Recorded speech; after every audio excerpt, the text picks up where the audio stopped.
Assalamualaikum warahmatullahi wabarakatuh. Perkenalkan, saya Fairuz Izati SPD, mahasiswa PPG dalam jabatan kategori 2 batch 2 tahun 2024 dari LPTK UIN Sayyid Ali Rahmatullah Tulungagung, program pendidikan profesi guru. Saya adalah guru PAI di SMP Islam Al-Ummah Jombang. Hari ini, Kamis 30 Januari 2025, saya melaksanakan praktek pembelajaran sebagai syarat untuk uji kinerja PPG dalam jabatan kategori 2 batch 2 tahun 2024. Materi yang saya sampaikan yakni bahaya gibah dan pentingnya tabayun pada kelas 7 Alexandria berjumlah 16 siswi. Berikut adalah video ukin saya.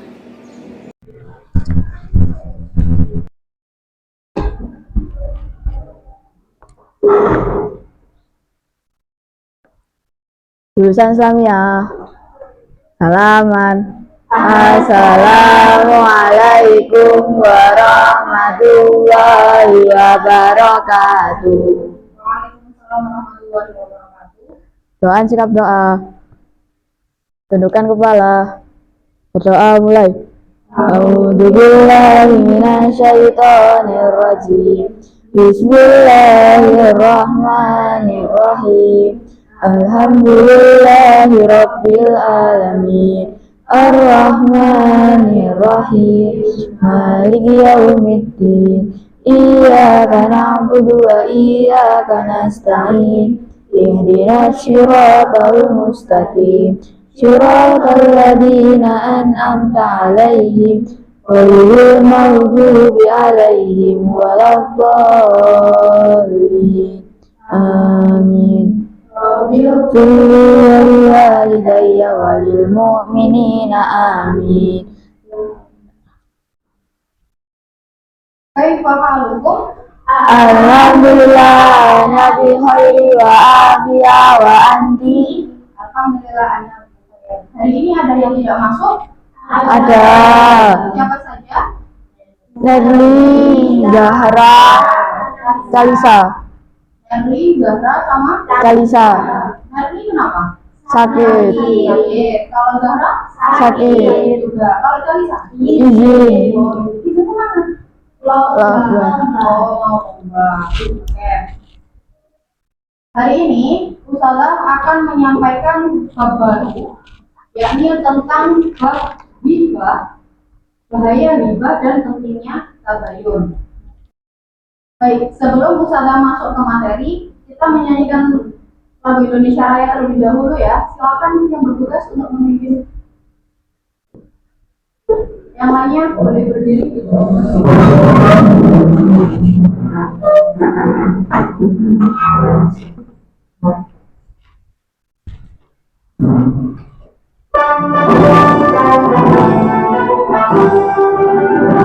Indonesia tanah airku, tanah tumpah darahku.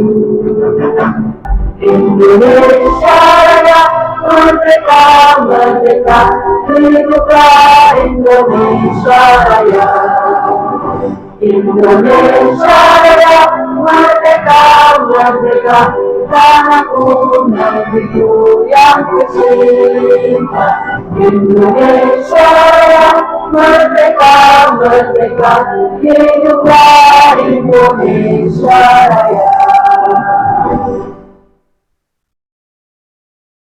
Silakan duduk kembali.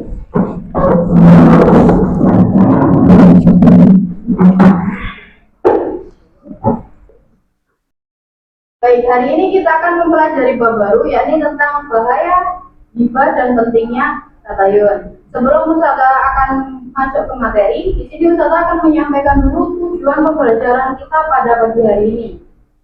Tujuan pembelajaran yang pertama, supaya peserta didik dapat menjelaskan makna dari ghibah, pengertian ghibah gitu ya. Kemudian yang kedua, bisa membedakan antara ghibah dan fitnah menurut hadis riwayat Muslim yang akan kita pelajari nanti.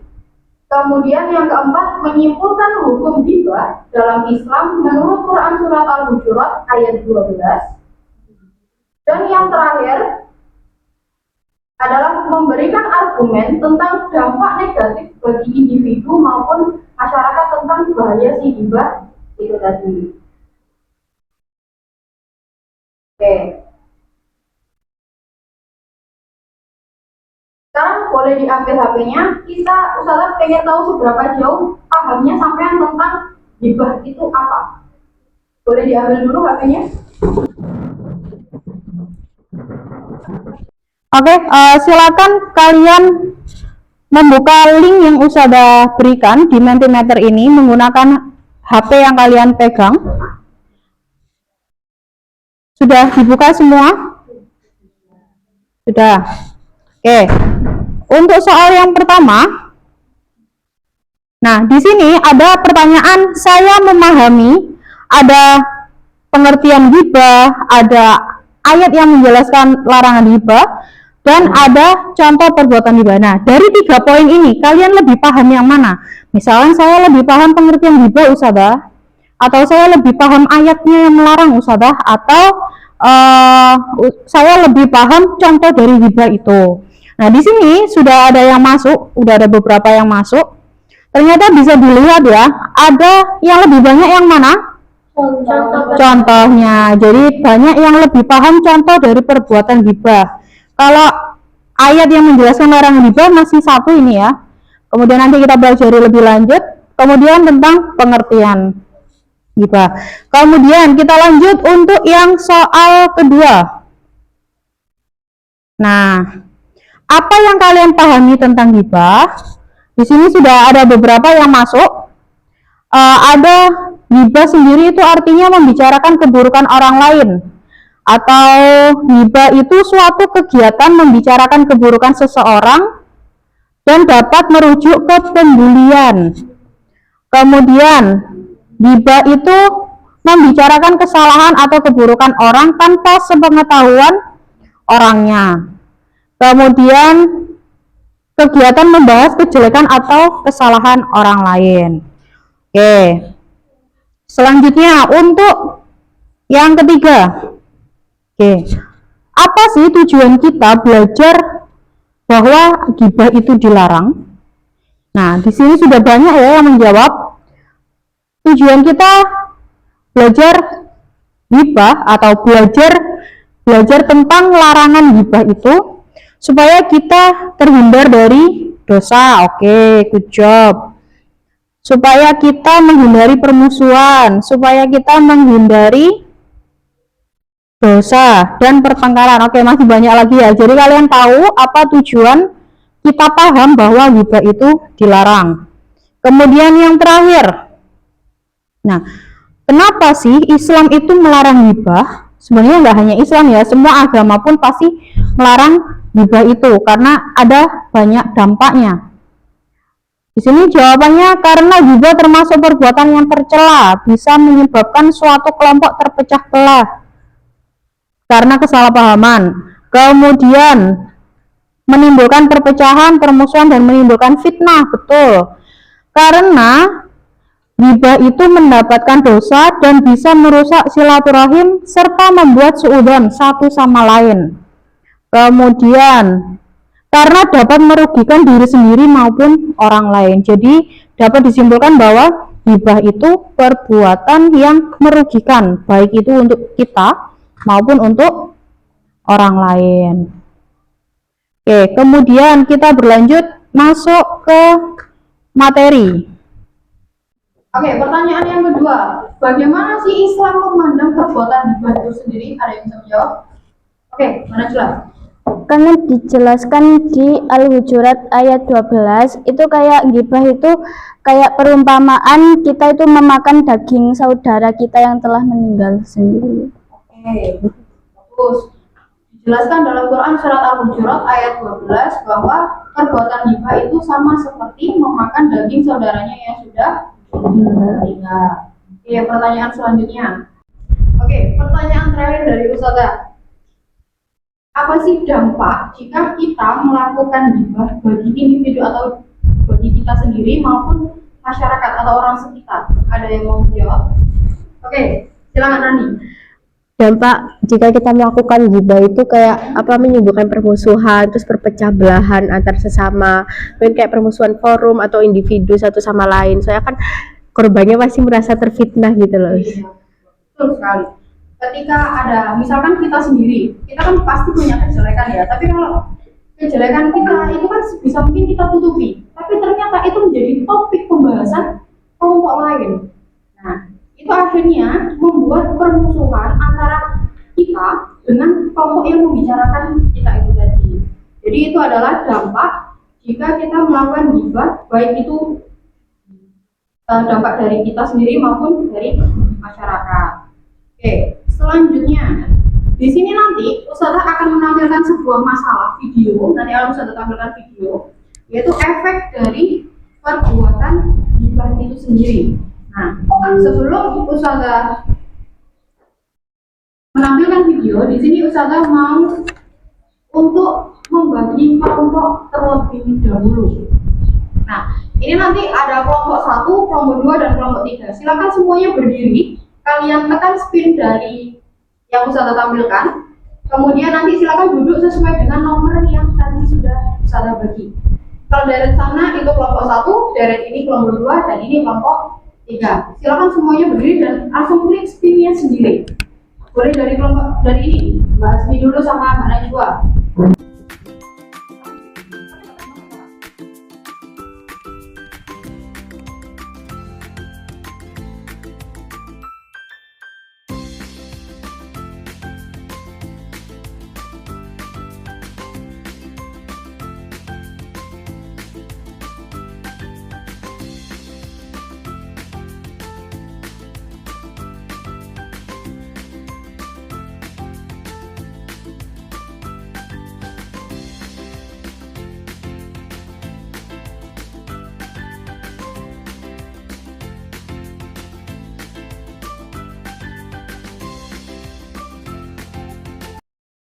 Oke, sudah berkumpul dengan kelompoknya masing-masing. Sebelum Ustazah putarkan videonya, Ustazah bagikan dulu LKPD untuk masing-masing kelompok.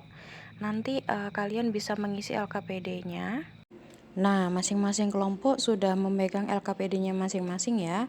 Setelah ini akan Ustazah putarkan, silakan fokus untuk menonton videonya. Diminti, Pak.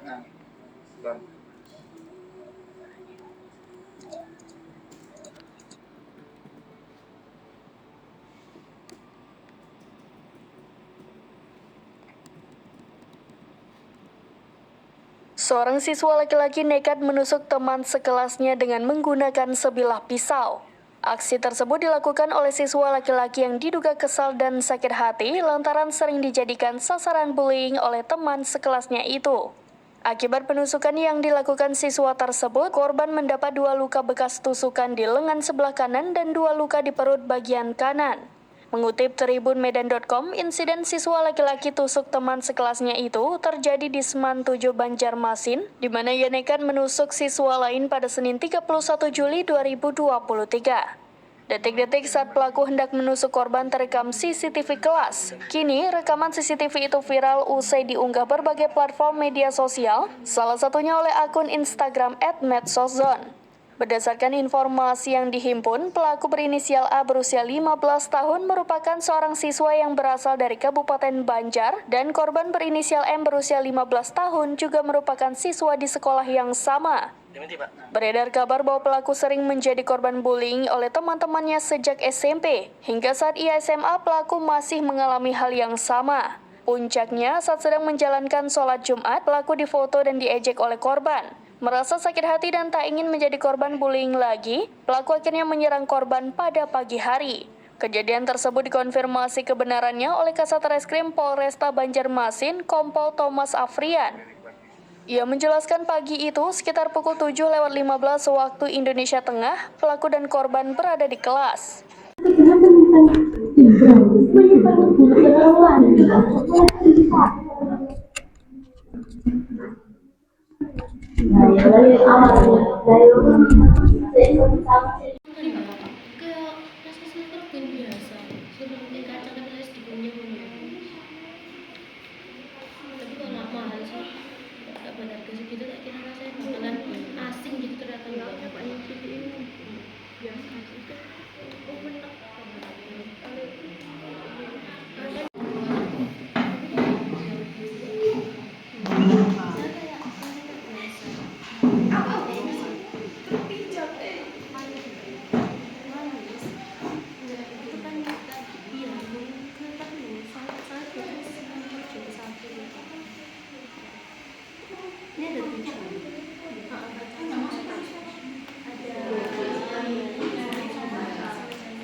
Pintar.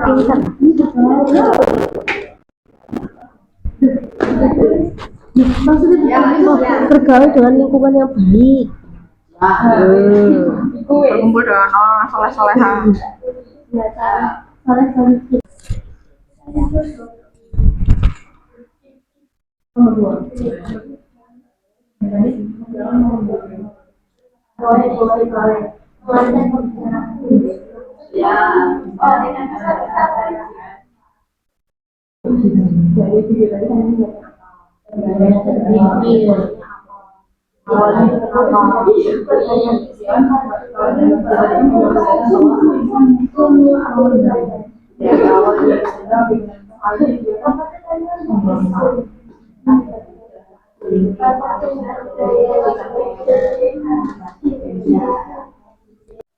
Baik, untuk pekerjaan kelompoknya sudah selesai?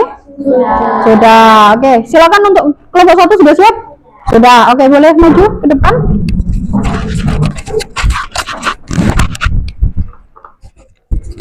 Oke, silakan dijelaskan ke teman-temannya hasil kerja kelompoknya.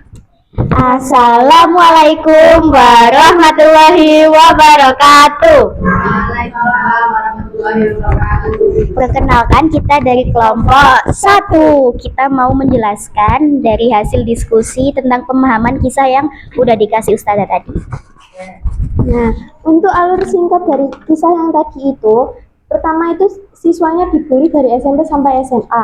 Lalu si korban merasa kesal dan nekat menusuk temannya dari belakang gitu. Jadi kayak waktu dia itu udah dibully dari SMP, terus dia itu memendam, terus meluapnya itu ketika SMA. Jadi dia langsung menusuk temannya karena udah nggak bisa nahan amarahnya. Udah nggak bisa nahan amarahnya lagi. Terus apa pesan moral utama dari kisah tersebut? Jadi kalau menurut kita itu bullying itu bukan hanya sekedar kenakalan remaja doang, tetapi luka yang kayak bisa tumbuh menjadi kebencian bagi si korban tersebut. Terus kan orang juga nggak bisa lama-lama terus-terusan menahan amarah, apalagi namanya bertahun-tahun dibully dari SMP, pasti kan bisa meluap setiap saat. Makanya dari itu kita itu harus menumbuhkan kayak lingkungan yang positif yang aman, kayak gitu, dan yang aman dari kayak gitu. Oke, ini tadi kan kelompok 1 bertugas menjelaskan alur singkat dari yang sudah Ustazah tampilkan tadi. Dijelaskan dari kelompok 1 bahwa dia itu sebenarnya sudah memendam lama karena dia kan korban bullying ya. Jadi korban bullying yang dari awal dia dibully dari SMP, kemudian dari kelas 1, kelas 2, kelas 3, dan berakhir ternyata dia masih satu sekolah lagi di SMA dengan si pembuli itu tadi. Gitu. Nah, akhirnya dia meluap, dia marahnya wis notok gitu ya. Akhirnya terjadi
Oke, itu tadi kelompok 1 sudah menjelaskan tentang alur singkat dari kisah yang kita tonton tadi, kemudian pesan moralnya.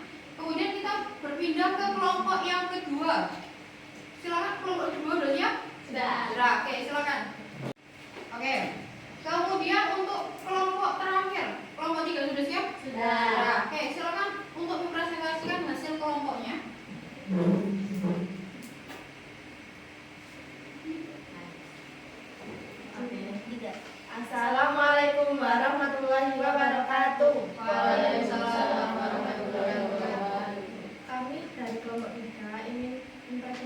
berdasarkan hasil diskusi kami.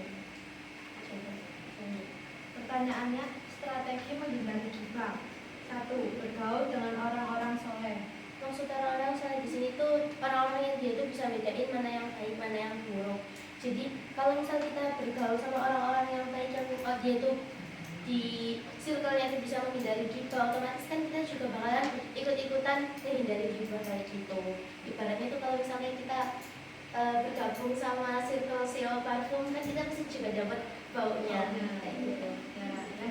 Terus mengalihkan pembicaraan. Nah, kalau misal udah mulai ini sama teman-temannya ngobrolin orang lain, bicarain orang lain, kita kalau udah sadar, kita harus sadar sih, dan harus langsung mengalihkan pembicaraan.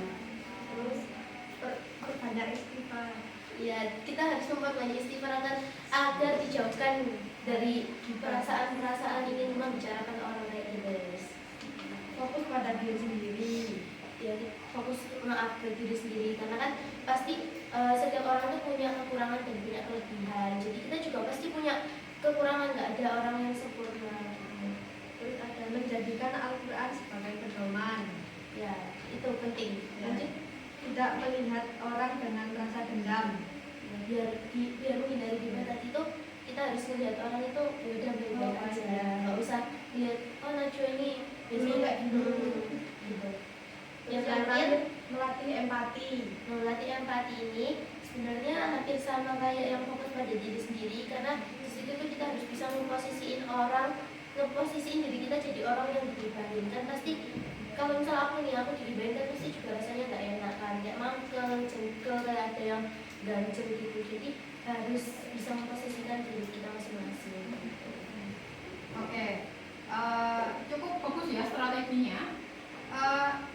Sebelum kita mengatur atau meremot orang lain, yang kita bisa lakukan adalah meremot diri kita sendiri. Gimana caranya kita terhindar dengan gibah itu tadi? Yang pertama tadi ada menghindari atau mengalihkan topik. Ketika misalkan si Najwa ngajak ngobrol sama Sofi, tahu nggak seperti ini? Oh iya yuk makan yuk gitu. Jadi kayak gimana caranya kita itu mengalihkan topik supaya kita tidak ikut terjerumus dengan topik pembahasan itu tadi. Kemudian yang kedua apa tadi?